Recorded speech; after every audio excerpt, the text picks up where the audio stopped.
Hi, my name is Ross Gunn III, and I live in the great state of Hawaii, on the island of Maui. And recently it came to my attention that one of the problems with the C19 virus is that once a person got the virus, then what would happen is that they would eventually contract pneumonia and essentially drowned or fill up full of fluid of mucus and bodily fluids, and essentially drowned in their own fluids. Before coming into Hawaii, I lived in the state of Oregon and Washington, and while I was living there with my family, I would constantly contract pneumonia just about every winter. And that was over a period of almost 20 something years. Almost every winter I'd get the virus. I'd get the pneumonia, and it was brutal. The coughing and the exhaustion was just brutal. Anyway, at one point I was going downstairs after a long night of trying to sit up and try to cough all the mucus out of my lungs, and I was just exhausted, and so I started down the stairs, and I ended up just basically laying on the stairs. That sounds kind of strange, but I was so exhausted, and I just laid with my head down the stairs and my feet up the stairs. Now, at the time, I had a whole bunch of Kleenex in my hands, and what started to happen was that as I laid with my head down, when I started coughing, actually the mucus started coming up. And what I realized was that all this time I thought I was supposed to sit up in bed, and that's what usually happens in hospitals and when people go home with a pneumonia, is they sit up in bed and they try to cough the mucus and the fluids up, only to get them halfway up, and then they go back down into your lungs. Anyway, so I'm laying on the stairs and I'm coughing, and I'm starting to cough up all this stuff. It's pretty horrible, but it was very helpful. Between laying on the stairs and also taking the medicine that the doctors were offering me for pneumonia, I started to get better quickly. And that was after a couple of years of me just fighting it through and just thinking I was going to die. It was just horrible. But after that time, I started to go the next winter when I contracted it again. Apparently there's some black mold, or there's something in the air that I was allergic to, or I just kept contracting pneumonia. But what I ended up doing was my son's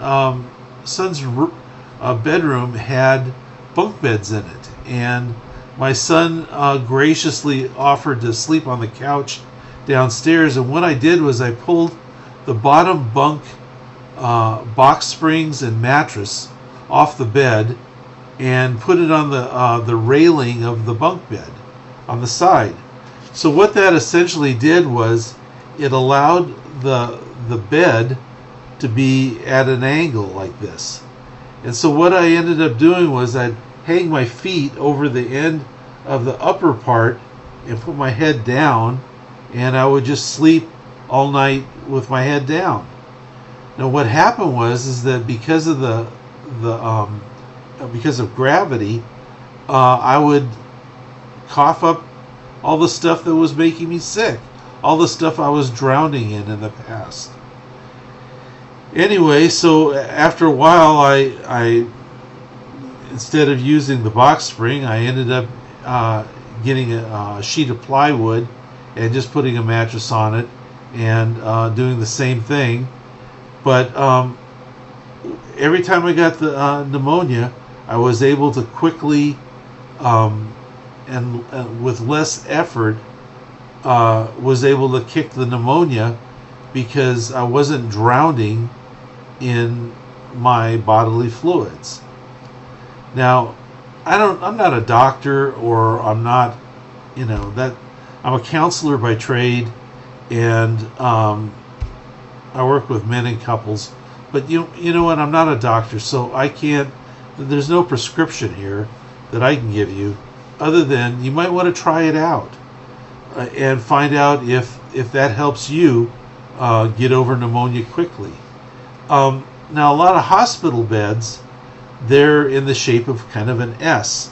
That you have your head up, and then you go down, and then your feet go up, kind of an S. And but that's exactly the opposite.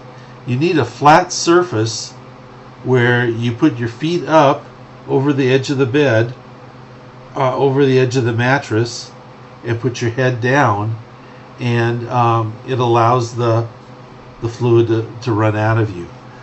Now, the one thing that I would also want to just say is that you don't want it to be too steep, because then all the blood goes to your head very quickly. It's going to go to your head no matter what, but you'll get a bad headache if it's really, really steep. So you probably just want to have it, the end here, a foot or 18 inches off the ground, as far as the surface that you're going to sleep on.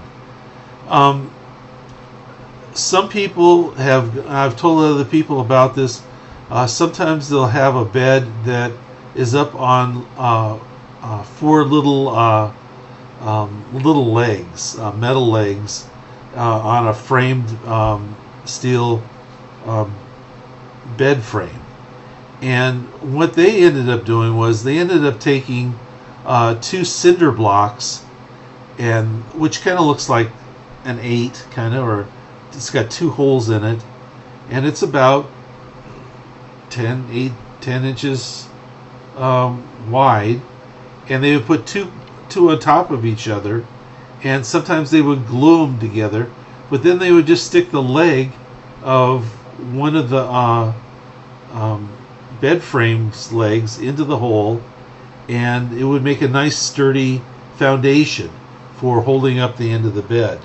So then they get another one and put it under another of the legs, and if you needed to, you could put some down here as well. Anyway, just using cinder blocks seems to work. It makes it stable, but you can use all kinds of stuff. You might be able to use, I don't know, some 2x4s or 4x4s, or I don't know, if you're creative, you can make something up. But you don't want it to be really, really steep. You just want it to be about 12 inches, maybe 18 inches. And know that you're going to slide in the night, okay? So sometimes it's good to have like a rough sheet or bed cover so that you don't slide as easy on it. I mean, some of the silk ones that are out, or some of the Giza bed sheets, they're real slippery. You don't want a real slippery sheet. You just want something that's going to kind of hold you there so that you don't slide a whole lot. And the first couple of nights you're going to be miserable. I'm just telling you, but the good part is you're going to find out that you're coughing up the mucus and the bodily fluids. Anyway, I'm hoping that this helps somebody out there. It helped me tremendously. When I moved to Hawaii, I got pneumonia once. The first time I was here, maybe I don't know why, but I did. But I have not had pneumonia since being on the islands, and I think it was just because of something in the air, or black fungus, or something that's in Washington and Oregon at the time. But I hope this helps somebody. the C19 virus is brutal, and it's going to do tremendous damage to a lot of people. A lot of people are going to die, and I'm hoping this will prevent someone from dying, or at least they're not going to drown in their own mucus and bodily fluids. Just would encourage you to try it out. This is going to be a tough time for our country. I hope you're praying. I hope you're reading your Bible. I hope you're looking out for older people. I hope you're washing your hands and your face with a good hot soap and water. And I'm hoping also that you don't get pneumonia. One last thing. If this helps you, or if it goes viral and it helps a lot of people, I want to name this called the Gunn rack. And it is kind of like a rack like they used to have in the medieval time, where they would torture people, and and this is going to be torturous, while you're coughing up all this stuff. But Gunn is my last name, so I'm calling it the Gunn rack, and I hope you like that. But more importantly is I hope that it really helps you. All right, God bless you, and stay healthy out there, and may God bless you and watch over you and keep you safe. Thanks a lot. Bye-bye.